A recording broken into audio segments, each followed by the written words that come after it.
회 입법데이트의 이익선입니다. 2015년 새해가 밝은 지 엊그제 같은데 어느새 이 하순으로 접어들고 있습니다. 새해가 되면서 올해는 정말 사건, 사고가 없는 한 해가 되기를 그렇게 바랐습니다만 벌써 크고 작은 화재 사고, 또 곳곳에 안전사고가 잇따랐습니다. 오늘 입법데이트에서는 관련한 법안을 살펴보고자 하는데요. 이 소방시설 설치 유지 및 안전관리에 관한 법률 개정안입니다. 이 개정안을 대표 발의하셨죠. 새정치민주연합 김경엽 의원 모셨습니다. 의원님 어서 오십시오. 네, 안녕하세요. 네, 반갑습니다. 예. 연초부터 정말 의정부 화재 사고, 너무 큰 사고가 일어나서 많은 분들이 이거 안전 정말 큰일 아니냐 많은 말씀들 하셨는데 그 당시에 그 주차장 쪽에 스프링클러만 있었어도 이렇게 큰 화재가 되진 않았을 거다 많이들 말씀하시거든요. 그때 그 사고를 보시면서 좀 답답하셨죠? 네, 그렇습니다. 네. 지난 1년 동안에 발생했던 주로 큰 대형 사고들을 보면은 네. 사실 자연재해라기보다는 약간만 신경을 썼어도 예방할 수 있는 네. 그런 거의 대부분의 인재들이었죠. 네. 그 공통점들을 보면은 한 가지 규제 완화가 작용을 하고 있습니다. 네. 그러니까 작년에 발생했던 세월호 참사도 구조 변경이나 선령 연장, 그다음에 안전 관리에 대한 규제 완화가 그 출발이었고요. 이번에 이제 의정부 대형 화재 사건도 역시 마찬가지입니다. 스프링클러 의무 설치 문제나 네. 건물 간격의 문제, 이러한 것들이 이 규제 완화가 무분별하게 진행되면서 안전 관리가 대단히 아주 소홀해지고, 이렇게 되면서 이제 작은 사고에도 엄청나게 큰 사고로 비화하고 대형의 인명 피해와 재산상의 손실을 초래하는 사고들로 이어지고 있습니다. 네. 이런 그 화재 사건, 뭐부터 챙겨봐야 한다고 보십니까? 가장 중요한 게 우리가 지금도 이제 규제 완화에 대한 논의가 참 많이 진행되고 있습니다만은 저희가 한 가지 신중하게 해야 될 것은 특히 안전 규제에 관한 문제입니다. 네. 무분별한 그냥 완화가 아니라 네. 실질적으로 안전 규제 관련해서는 좀 더 강화시켜야 될 규제들이 참 많이 있습니다. 네. 특히 지난 이명박 정부 때에 나왔던 그 비즈니스 프렌들리, 그다음에 경제적 부담을 주기 때문에 기업들에게 네. 이런 규제를 완화시켜야 된다, 이렇게 해서 추진한 규제들이 네. 이런 안전이나 환경, 네. 인간의 목숨과 직접 연결돼 있는 네. 이런 규제들의 완화로 이어지면서 이런 이제 대형 사고들이 발생을 하고 있고요. 네. 그래서 한 가지 우리가 인식의 전환이 필요한 게 기업의 부담 당장에 줄여줄 수 있을지 모릅니다. 그러나 문제는 기업의 입장에서도 그게 당장의 기업의 이윤에 도움이 될지 몰라도 이게 한 번의 이러한 사고로 인해서 훨씬 더 큰 경제적 손실을 초래하고요. 거기에 우리 인명까지 큰 피해를 당한다고 하는 이런 것들에 대한 인식의 전환이 반드시 필요하다, 이렇게 생각합니다. 네. 그럼 인식의 전환이 필요하다라는 데서 출발하신 것 같은데 이 소방시설 안전관리법 개정안을 발의하시게 된 계기와 맞닿아 있죠? 방금 말씀하신 부분. 이것도 역시 마찬가지입니다. 네. 소방시설 설치 유지 및 안전관리에 관한 법률인데요. 네.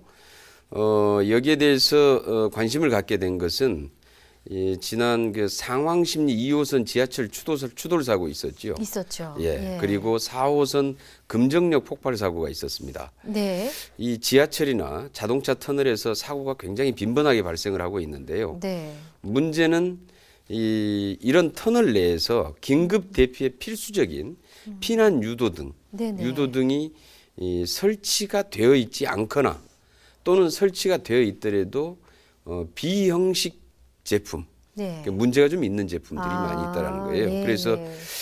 이런 것들이 인명 피해를 이제 키우는 원인으로 되고, 네. 그래서 실질적으로 터널 내에서 이런 사고가 발생을 했을 때에 피난 유도등이 제대로 기능을 하고 있는가, 네. 또 제대로 설치되어 있는가, 이런 것들에 대한 점검에서부터 출발을 했습니다. 그러셨군요. 예.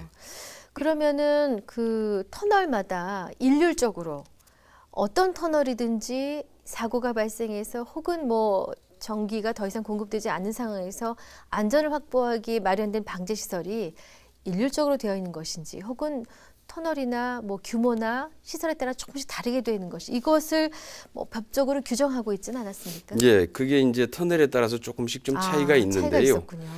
예, 터널의 방제 규정을 보면은 소방방재청의 화재 안전 기준이 있고요. 화재 안전 기준. 예, 네. 그리고 이제 국토부의 도로 터널 방제 시설 설치 및 관리 지침이 있습니다. 네. 우선적으로는 소방방재청의 화재 안전 기준에 따라서 방제 시설이 설치가 되고 네. 이 기준에 규정되지 않는 분야는 이제 국토부 지침과 같은 개별 기준에 따라서 설치하도록 되어 있는데요. 네. 문제는 지하철과 같은 궤도 터널의 경우에는 아예 의무 설치 규정이 없습니다. 아, 없습니까? 예, 없고요. 그다음에 자동차 도로 터널의 경우에는 국토부의 지침에는 존재하는데 네. 설치하도록 되어 있는데 네. 여기에 대한 그 소방 형식 승인이나 규격화된 시설하고는 전혀 또 무관하게 또 이 사용되어지고 있습니다. 아하. 그래서 이제 이런 것들이 식별이 제대로 안 되거나 재기능을 못할 가능성이 굉장히 많은 이런 문제점을 가지고 있습니다. 그러니까 설치돼야 할 그 품목 중에 대표적인 것이 유도등인 것이죠. 그렇죠. 그러니까 의원님 말씀하신 예. 대로. 예. 근데 사실 터널에서 사고가 나면 무서운 것이 사고가 난 그 사안보다도 이것이 발생시킬 수 있는 또 다른 2차 사고가 예, 그렇습니다. 훨씬 더 크고 무서운 것인데 예. 그러면은 우리 도로 사정상 이 터널에 설치되어 있는 이 방지시설 어떠한 미비점이 있는지 뭐가 문제였는지 그동안의 실태를 한번 살펴보셨습니까? 예, 방제 시설이 이제 설치가 제대로 안 돼 있는 것도 문제지만은 네. 기존에 설치가 돼 있는 것도 거의 관리가 아주 부실합니다. 네. 현재 고속도로 터널 360여 개가 있는데요. 이 가운데에서 제트펜 등의 관련법상 의무적인 방제 설비 네. 이마저도 설치하지 않는 곳이 35%나 됩니다. 그리고 50m 이상의 터널에는 의무적으로 소화기를 설치하도록 되어 있는데요. 네. 전주나 대구 같은 경우에 가서 이제 조사한 결과를 보면은 네. 소화기가 아예 없거나 아하. 있는데 아예 문이 잠겨서 아예 열리질 않거나 이런 아이고, 경우들이 저런. 있고요. 예. 그다음에 이제 라디오 터널 내에 있는 라디오 재방송 설비 네네. 이런 게 고장난 채 이제 방치되어 있는 경우도 있고요. 그다음에 차량이나 피난 통로에 갱문 네. 문이 상당수가 이제 고장이 나 있거나 이 자동 개폐가 되지 않아서 제 기능을 못 하고 있는 경우들이 다수 발견되었습니다. 탈출에 결정적인 도움을 줄 수 있는 문을 말하는 거예요. 그렇죠. 아, 그게 지금 제 제대로 기능을 못한다. 제 기능을 못 하고 있는 상태들이 심각하군요. 굉장히 많습니다. 그렇군요. 자, 그러면 이번에 발의하신 이 소방시설 설치 유지 및 안전 관리에 관한 법률 개정안의 이 핵심 내용 어떤 것입니까? 예, 이 법안의 핵심 내용은 자동차 터널 및 궤도용 터널을 특정 소방 대상물로 지정을 해서 네. 가장 짧은 대피 거리를 안내해 주는 피난 유도등 설치를 의무화한 것이고요. 네. 그다음에 기존에 이제 소방 형식 승인을 받지 않는 제품들이 설치되어 있는 곳에는 이런 소방 형식 승인을 받는 제품으로 반드시 사용하도록 개정을 한 것입니다. 네. 그러니까 소방 형식 승인을 받지 않는 제품이 모두 나쁘다는 것이 아니라 안전을 담보하는데 신뢰가 떨어진다 이 말씀이신 거죠? 그렇죠. 그러니까 이제 우리가 대체로 보면은 피난 유도 등 비상구 네, 이런 예, 예. 표지들이 쭉 다 있는데 있죠. 어디든지 가면 똑같은 규격과 기호, 네. 디자인을 가지고 있죠. 아하. 그걸 보면은 저기가 비상구구나. 그렇죠. 알죠. 저쪽으로 지금 피난을 해야 되겠구나 이런 네. 걸 알 수 있는데 네. 이렇게 규격화돼 있지 않을 경우에는 이게 헷갈리죠. 실제로 그렇죠. 아. 이게 눈에 잘 띄지 않는다라는 거예요. 인식이 효율적이지 않다 이런 네. 문제가 발생을 한다는 거예요. 그럼 개정안 내용에 있는 특정 소방 대상물이 구체적으로 무엇을 말하는지 다시 한번 언급을 해주셨으면 하고요. 예. 이 특정 소방 대상물로 지정이 되면은 이후 어떤 관리를 받게 될까요? 예, 특정 소방 대상물이란 이제 소방 시설을 네. 의무적으로 설치해야 하는 소방 대상물인데요. 네. 그 중에서 이제 대통령령으로 명으로, 예. 별도로 정하고 있습니다. 네. 특정 소방 대상물이 아니더라도 방제 시설을 설치 관리는 하고 있습니다. 네. 그런데 이 특정 소방 대상물에 포함될 경우에는 그 규모나 용도, 네. 그다음에 수용 인원 등을 고려해서 시설을 의무적으로 갖추어야 되고요. 네. 그다음에 관계 법령에 따라서 아주 엄격하게 관리를 하도록 되어 있습니다. 네.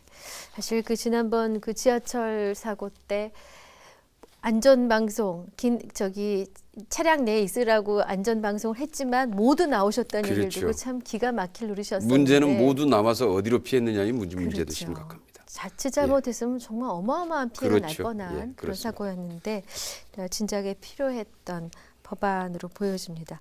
근데 그 앞서도 의원님께서 지적을 해주셨습니다만 최근에 일어나는 사고를 가만히 들여다보면은 인재로 인한 사고가 참 많은 것 같습니다. 많이 있습니다. 그런 의미에서 이번 그 소방시설 설치 유지 및 안전관리에 관한 법률 개정안 조속히 처리돼야 될 텐데 처리하는 과정에서 혹시 풀어야 할 또 다른 숙제, 의견 수렴 과정에서 맞닥뜨리게 될 또 걸림돌 이런 건 없을까요? 네, 저희는 이제 국민의 안전을 생각하는 문제는 이견이 있을 수 없다 이렇게 생각을 하고 있는데요. 예. 그러나 어찌됐든지 그 절차와 과정에서 또 아주 혹시 또 다른 발생할 수 있는 문제가 없는지는 꼼꼼히 좀 살펴봐야 될 것 같습니다. 그래서 네. 그동안에 이제 계속 소방방재청하고도 직접 지속적으로 협의를 해왔습니다. 네. 그래서 소방방재청에서는 이제 개정안에 대해서 찬성을 하고 있고요. 네. 문제는 이제 터널 관리 같은 경우에는 국토부가 주무부처입니다. 아하, 예. 그래서 이제 소방방재청과 국토부가 협의가 좀 더 필요하다라는 생각입니다. 네. 그리고 이제 무엇보다도 가장 중요한 문제는 안전 규제를 더 이상의 경제적 부담으로 생각하는 사고가 바뀌어야 합니다. 안전 사고로 인해서 인명 피해는 물론이고 훨씬 더 큰 경제적 재산상의 손실이 초래된다는 사실을 명확히 인식해야 되는 것. 그리고 여기에 대해서 우리 국민적 합의, 네. 여야가 합의될 걸로 저는 보여지고 있습니다. 네. 자, 의원님께서는 노동 전문가로 또 잘 알려져 있습니다. 예. 지금까지 이제 의정 활동을 하시면서 특별히 애착이 가는 어떤 현안, 법안 있으시다면 어떤 것이었는지 말씀해 주십시오. 예, 전반기 2년 동안은 이제 노동관련법과 관련된 개정안들을 제가 제출하는 게 꽤 많은데요. 네. 그런데 이제 이게 노동 문제로 국한시켜서 보는 것이 아니라 전체 경제 정책의 관점에서 바라볼 필요가 있다라고 하는 게 생각입니다. 네. 그래서 이제 그 관점을 좀 더 달리해서 예전에는 이제 근로자들의 인권 문제, 네. 그다음에 생계비 문제, 기본권 문제 이런 데서 이제 접근을 했다 그러면은 네. 지금은 이 노동 문제를 바라볼 때 경제 정책의 시각에서 어떻게 하면 경제가 좀 더 성장할 수 있고 활성화할 수 있는지에 대한 시각에서도 한번 노동 문제를 한번 바라봤어요. 네. 그런데 이제 이런 문제에서 바라봤을 때 우리 지금 현재 경제를 좀 이렇게 진단을 해보면은 네. 우리 이제 10대 그 재벌 그룹의 사내 유보금이 520조 원이 지금 넘어서지 않았습니까? 네, 네. 그럴 정도로 보면은 우리 경제의 상류 저수지에는 물이 가득 고여 있습니다. 네. 그런데 문제는 그 아래 하류에는 그러니까 중소기업이나 자영업자에게는 물이 전혀 흐르지 않고 있어요. 네. 아주 가뭄에 타들어가고 있는 형국입니다. 예. 이게 이제 내수 경제의 극심한 침체의 요인이 되고 있는 건데요. 이런 이제 이 심각한 이런 부의 불평등이나 양극화 문제가 이 지금 현재 경기 침체의 가장 큰 원인이고 네. 경제 활성화의 가장 큰 걸림돌이다 이렇게 보고 있습니다. 네.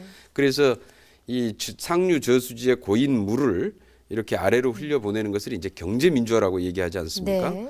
바로 이러한 경제 민주화와 그로 인한 가계 소득의 향상, 이로 네. 인한 우리 그 내수 경제의 활성화 이런 것들이 이제 경제를 활성화시킬 수 있는 가장 중요한 열쇠다 이렇게 네. 판단하고 있는데요. 그 관점에서 바라봤을 때의 노동 문제도 역시 최저임금의 현실화 문제나 네. 그다음에 생활임금제의 도입, 그다음에 비정규직 문제들에 대한 해결 이런 것들이 경제 활성화를 위해서라도 굉장히 시급하게 해결돼야 될 문제다 이렇게 생각을 하고 있고요. 네. 이것과 관련된 제가 이제 개정한 법들이 생활임금제 도입을 위한 최저임금법 개정안이 있고요. 네, 네. 그다음에 이제 하나는 그 특수고용직들의 기본권을 보장하는 법, 네. 그리고 이제 체불임금에 대한 근절하는 법 이런 법안들이 지금 제출이 돼 있는데 정부와 여당에서 아주 좀 소극적이거나 부정적입니다. 그래서 아직 좀 통과가 안 되고 있는데요. 네. 빨리 합의가 됐으면 좋겠습니다. 최저임금, 특수고용직 그리고 또 체불임금. 네, 체불임금에 체불임금. 대한 이제 예. 관련해서 불이익을 당해 보신 분들이라면 귀가 번쩍 뜨이실 것 같은데. 그렇죠. 예. 좋은 결과가 있으셨으면 합니다. 예. 이제 올해도 여러 가지 풀어야 할 과제들이 많습니다만은 뭐 청년 실업의 비정규직 문제, 노동 문제. 예. 앞서도 이제 경제 정책의 관점에서 한번 바라봤다라고 말씀하시고 그것의 열쇠는 최저임금 확보다라고 하신 건데 전문가로서의 또 다른 견해를 덧붙여 주시자면 이 참 난감한 숙제들을 어떻게 헤쳐나가야 될까요?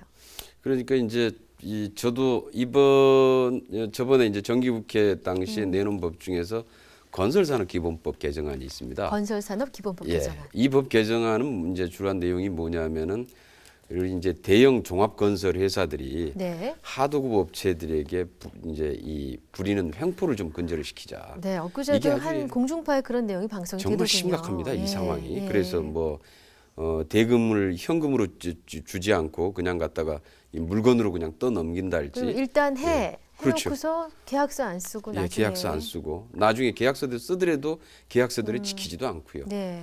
하자 보증 문제를 완전히 하도급 업체한테 전적으로 다 넘기는 문제도 네. 있고요.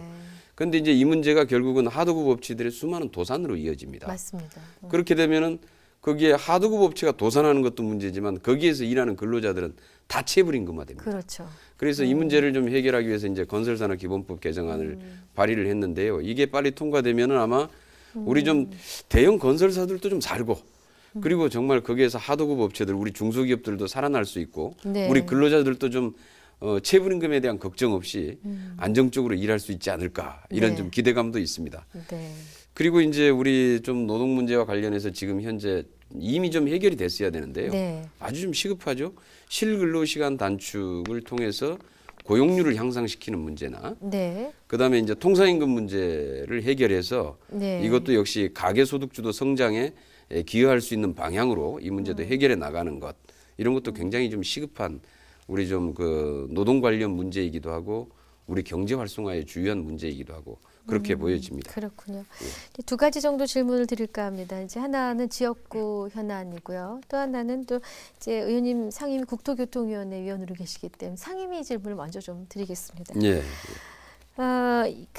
뭐 결국은 오늘 다루었던 내용과도 일맥상통합니다만은 이 국토교통위원회에서 상임위가 머리를 맞대고 또 진짜 우리 안전 이런 대책 근본적인 대책을 좀 더 시급히 좀 더 안정적으로 세워야 되지 않느냐 이런 말씀 하셨을 것 같아요. 아, 예. 네, 그렇죠. 예. 국회 차원에서 문제를 어떻게 풀어 나가고 계십니까?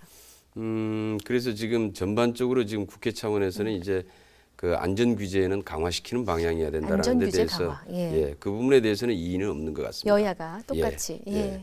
그게 이제 아까 좀 걱정했던 혹시 이것으로 인한 너무 기업의 부담이나 경제적 부담 이게 눈앞에 이제 그 부담을 걱정을 하는 경우가 있긴 있습니다만은 네. 근데 이런 문제들은 아까 얘기했던 결국은 사고로 인한 손실을 생각하면은 그 부담은 아무것도 아니다라는 네. 생각이고요. 그런 측면에서 이제 판단해야 된다고 생각합니다. 그리고 이제 더 중요한 문제들은 국토교통위원회에서도 이제 저 같은 경우에는 이제 특히 이제 노동 전문가이기 때문에 네. 아까 얘기했던 국토교통위원회도 직접 노동 문제와 연관돼 있는 사안들이 굉장히 많이 있습니다. 그렇군요. 아까 예. 얘기했던 이제 예를 들었지만 건설산업기본법도 건설산. 마찬가지고요. 그다음에 교통 같은데 교통 같은데도 이 교통 버스 노조도 있고요. 그렇죠. 택시 노조도 있고 그렇죠. 예. 예전에 한참 문제가 됐던 철도 노조, 예. 항공 이 분야들도 전체적으로 다 그러네요. 단지 그냥 교통의 정책의 문제가 아니라 그 교통을 수행하는 당사자들의 어떤 그 기본적인 권리 문제나 네. 인권 문제. 그래서 사실 이 작년 그 연말에 발생했던 대한항공 그 네. 땅콩 회항 사건 네. 같은 경우도 보면은 이 경영진의 근로자에 대한 일방적인 횡포 아니겠습니까? 그러니까 이런 문제들이 좀 기본적으로 개선되게 하는 것 이런 것들도 사실 우리 국토교통위원회에서 저 같은 이제 이 노동 문제 전문가가 좀 관심을 갖고 해결해 나갈 수 있는 중요한 분야라고 생각하고 있습니다. 네, 의원님 지역구가 부천시 원미구 갑입니다. 예. 지역 현안으로 가장 시급히 생각하시는 현안은 어떤 것입니까? 음, 올해 계획과도 맞닿아 있으시겠지만. 예. 시급한 현안들이 참 많이 있었는데요. 네. 그래도 제가 이제 국토교통위원회 후반기에 이제 이렇게 배정이 돼서 그래도 중요한 문제들 좀 많이 해결을 했습니다. 네. 우선 좀 가장 급했던 게 뉴타운 재개발 문제. 네. 아주 심각한 문제였는데 일단 해제를 네. 하고 그다음에 출구 전략을 마련하고 이렇게 해서 해결이 됐고 거기에 이제 문제는 그 후속 부담으로 와 있는 이제 기존에 들어갔던 매몰 비용 문제입니다. 네. 이 문제도 이제 조세특례제한법 개정안을 통해서 손비 처리하는 법으로 해서 네. 이제 제도적으로 지금 장치를 마련해 놨고 네. 거기에 대한 지금 전국적으로 보니까 몇 개 지역에서 이미 그 법안에 따라서 손비 처리를 해서 매몰 네. 비용을 해결하는 사업 구역들이 나오고 있습니다. 네. 다행이라고 생각을 하고요. 네. 그다음에 이제 두 번째는 좀 지역 현안 관련된 우리 지역에 이제 심곡천이라고 하는 그 생태하천 복원 사업이 있습니다. 예. 올해 이제 착공이 들어가게 돼 있고요. 네. 그다음에 큰 것은 하나 그동안에 이제 걸려 있었던 원시 소사 대곡선이라고 그래서 부천에 저희 원미구를 부천시를 남북으로 관통하는 전철인데요. 네네. 그동안에 이게 이제 이 사업비 부담 문제로 예. 계속 질질 끌고 있었다가 네네. 작년 그래도 정기국회 때 그래도 원만하게 지자체 간의 네. 합의도 보고 기재부와 국토부가 합의를 해서 금년에 이제 착공될 수 있게 됐습니다. 네. 그것은 아주 큰 문제의 해결이라 이렇게 생각을 합니다. 수확이 있으셨군요. 예. 네, 네. 잘 들었습니다. 오늘 귀한 시간 내주셔서 감사드리고 올해도 활발한 의정 활동 부탁을 드리겠습니다. 고맙습니다. 감사합니다. 국회 입법데이트 오늘은 새정치민주연합 김경협 의원과 함께한 시간이었습니다. 시청해주신 여러분 고맙습니다.